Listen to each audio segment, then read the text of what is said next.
नमस्कार मंडळी, मी शय्यू मयेकर स्वागत करतो तुमचं या नवीन ब्लॉगमध्ये। तर मंडळी, आता मी आलो आहे नेहरू प्लॅनेटेरियमला। तुम्हाला इथे यायचं असेल तर सर्वात जवळचं रेल्वे स्टेशन महालक्ष्मी आहे। महालक्ष्मी स्टेशनपासून हे साधारण 3 ते 4 किलोमीटर आहे।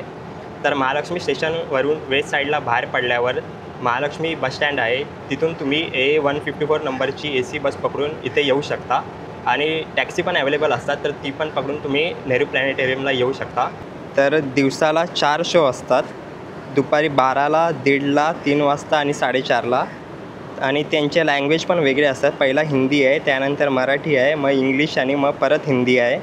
आणि फी त्यांची 150 रुपये आहे।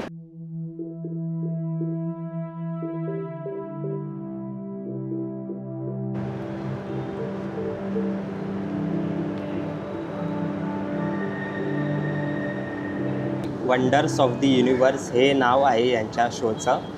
आणि जसं आपण थिएटरमध्ये मूवीज बघतो तसंच ह्यांचा पण शो असतो थिएटरमध्ये, फक्त यांचा थिएटर थोडा वेगळा असतो, ते मी पुढे तुम्हाला ब्लॉगमध्ये दाखवेनच। तर मंडळी, शो चालू व्हायच्या अर्धा तास आधीच आपल्याला एंट्री देतात, कारण शो तर आहेच पण आतमध्ये अजून पण काही गोष्टी आहेत ज्या आपल्याला एक्सप्लोअर करायच्या असतात, तर त्यासाठी ते आपल्याला आधी लवकर एंट्री देतात।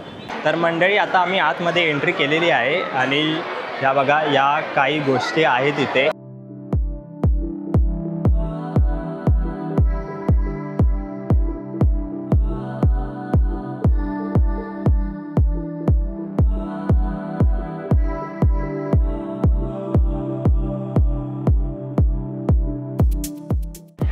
हे बघा मंडळी, इथे चंद्र आहे आणि इथे छोटीशी आपली सॅटेलाइट पण आहे।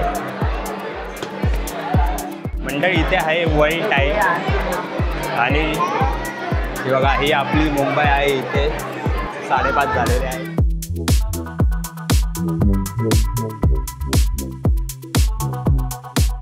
इथे मंगळ म्हणजे मार्स ग्रह कसा आहे त्याचं पॅनोरामा फोटो लावलेला आहे।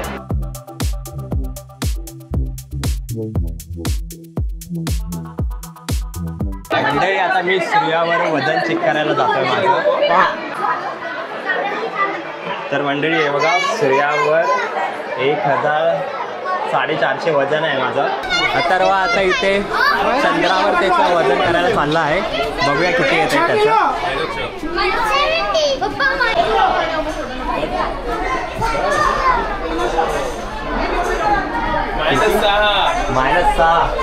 -6 किलो आहे अथर्वाचं वजन। सरक माझं बघू दे, माझं बघू दे, माझं -1.5 किलो आहे। आता मार्स म्हणजे मंगळ ग्रहावर बघूया माझं किती आहे। 18 किलो आहे। रातचं 17 म्हणजे 18 आहे, हे फालतू आहे, हे नकली आहे वाटतं, सर्वांचं सेमच येत आहे। आता लास्ट ज्युपिटर राहिला आहे, त्यात बघू आपण किती येत आहे। किती आहे? 144। बाप रे, एवढं इकडे बॉडी बिल्डर आहे अथर्वचा।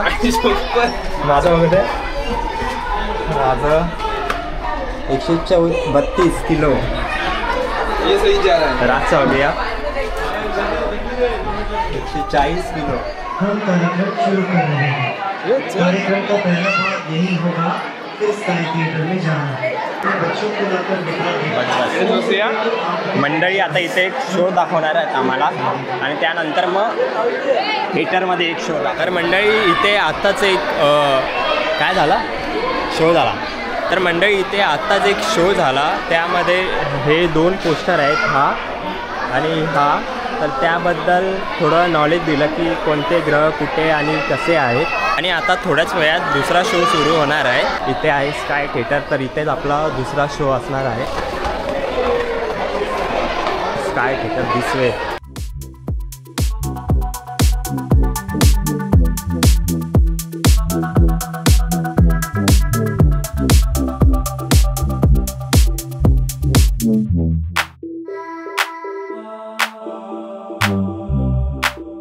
बघा मंडळी, इथे आपला PSLVचा रॉकेट आहे जो लॉन्च केलेला इस्रोने। हा आहे स्काय थिएटर।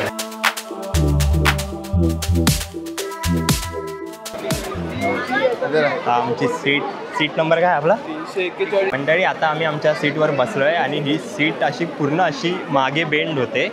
त्याचं कारण असं आहे की हा जो थिएटर आहे त्याचा शो असा समोर नाही तर वरती आहे आणि याचं रूप असं हाफ सर्कलमध्ये आहे. हे बघा, म्हणून ही खुर्ची आमची जरा अशी बेंड होऊ शकते आणि असा झोपून शो बघायचा वरचा. रोहिणी का तापमान सूर्य की तुलना में कम है. आप जानते हैं सूर्य की सतह का तापमान 5,500 अंश सेल्सियस होता है. कक्ष में स्थापित विशाल दूरबीनें हमारे सामने ब्रह्मांड के नए विस्मयकारी दृश्य लाती रहती है, मानो हमें महाभारत के संजय की तरह कोई दिव्य दृष्टि मिल गई हो.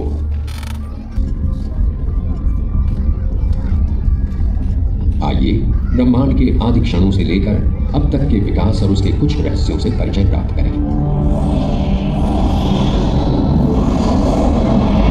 बहुत पहले जब कुछ न था, समय भी नहीं, तब आज से लगभग 12 अरब वर्ष पहले एक निराकार शून्य यकायक तीव्र प्रकाश और ऊर्जा से भर गया. चूंकि सूर्य, चंद्र एवं ग्रह हमेशा आकाश के एक ही भाग में दिखाई देते हैं, इसलिए उस भाग को एक विशेष नाम देना आवश्यक समझा गया. उसे राशि चक्र कहा गया. मेष से लेकर मीन तक इसमें 12 राशियों की परिकल्पना की गई. तर मंडळी आता शो संपलेला आहे आणि आम्ही आता बाहेर आलेलो आहोत.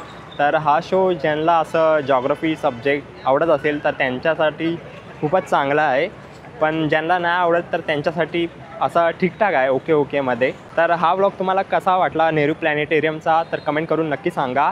आवडला असेल तर लाईक शेअर करा आणि चॅनलवर नवीन असाल तर चॅनलला सबस्क्राईब करायला विसरू नका. तर भेटू अशाच एका नवीन व्लॉगमध्ये. तोपर्यंत काळजी घ्या.